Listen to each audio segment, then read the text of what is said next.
Have you ever had a moment when you realized you were physically somewhere, but your mind was somewhere completely different? You're drinking your tea, but you're thinking about yesterday. You're walking somewhere, but you're replaying a conversation. You're trying to relax, but your mind is already worrying about tomorrow. You may even reach the end of the day and realize you barely remember the day itself. If you've been feeling disconnected from the moment you're living in, you're not alone. Sometimes the mind moves backward into memories. Sometimes it races forward into possibilities. And somewhere between yesterday and tomorrow, we forget that today is happening too. Perhaps the butterfly has something to teach us about returning. Our minds are constantly trying to anticipate what comes next. What should I do? What if this happens? What did they mean? What should I have said? What happens tomorrow? The problem isn't that thinking is bad. Thinking helps us plan. Memory helps us learn. Looking ahead helps us prepare. But sometimes the mind becomes so busy visiting other moments that we stop experiencing the one we're actually in. And that is where presence begins. Not by forcing your mind to become completely empty, but by gently noticing, I'm here.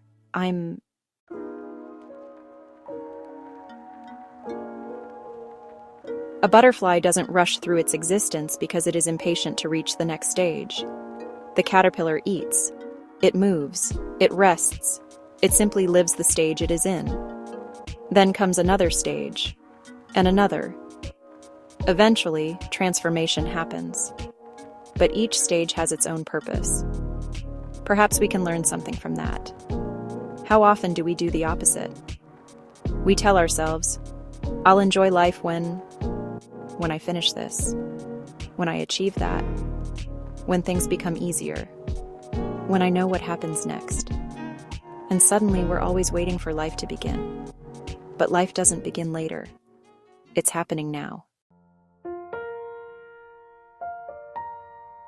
Sometimes the reason we struggle to stay present is because we're trying to solve a future that hasn't happened. We imagine conversations that haven't taken place. We worry about problems that may never arrive. We rehearse every possible outcome. And after hours of thinking, we feel exhausted, even though none of those imagined events actually happened. The future deserves preparation, but it doesn't deserve every moment of today. There is a difference between preparing for tomorrow and living inside tomorrow. You can plan, you can prepare, and then you can return. Return to the room, return to the conversation, return to the person sitting in front of you, return to now. The other place our minds often go is the past, something we wish we'd said differently, a decision we regret, a moment we keep replaying. The past can teach us, but it cannot be edited, and replaying it 100 times doesn't give us another version of the moment. Sometimes the kindest thing we can say to ourselves is, I understand why that still matters to me, but I don't have to keep living there. You can learn from yesterday without spending today inside it. The past can be a teacher. It doesn't have to be your home. Being present doesn't mean your mind will never wander. It will. You'll remember something. You'll worry about something. You'll become distracted. That's normal. The goal isn't to catch yourself wandering and become frustrated. The goal is simply to notice.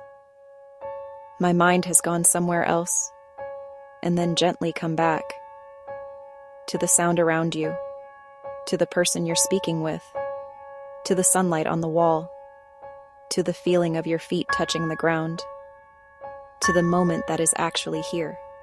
Presence isn't perfection, it's returning. Psalm 46:10 offers a simple invitation. Be still and know that I am God. There is something beautiful about the simplicity of those words.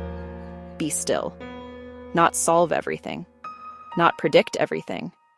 Not understand everything. Just be still. Sometimes we don't need another answer. We need a moment in which we stop chasing answers long enough to notice that we're already here. When your thoughts pull you away from the present, notice what is actually around you. Look at the light. Listen to the sounds. Notice the movement of the trees. Notice the temperature of the air. You don't need a complicated technique. Just look, listen, notice. The present moment is often quieter than the thoughts competing for your attention. And sometimes coming back is as simple as realizing, I am here. This is today. This moment is real. There is another reason presence can feel difficult. We're surrounded by things asking us to look somewhere else. Another notification, another video, another message, another headline, another person's life. Our attention is constantly being pulled away, and eventually, being distracted can start to feel normal. So sometimes presence requires a small act of choosing. Put the phone down, look out the window, listen to the person beside you, eat the meal you're eating, walk without needing to document the walk. You don't have to disappear from the world. You simply have to occasionally return to it. Look at a butterfly moving from flower to flower. It isn't carrying yesterday's flight. It isn't worrying about tomorrow's flower. It simply responds to the moment in front of it. Maybe that's why watching nature can feel so calming. Nature doesn't seem to be in a hurry to become somewhere else. The flower opens, the tree moves in the wind, the clouds cross the sky, the butterfly flies, and the moment passes. Then another moment arrives. Perhaps we can learn to let moments do the same. Maybe you've spent a long time feeling disconnected. Maybe you've been overwhelmed by thoughts about what happened, or what might happen. But you don't need to become perfectly present all at once. Start with this moment, this breath, this room, this conversation, this sky. You can return as many times as you need. Yesterday has already happened. Tomorrow hasn't arrived. But this moment is here.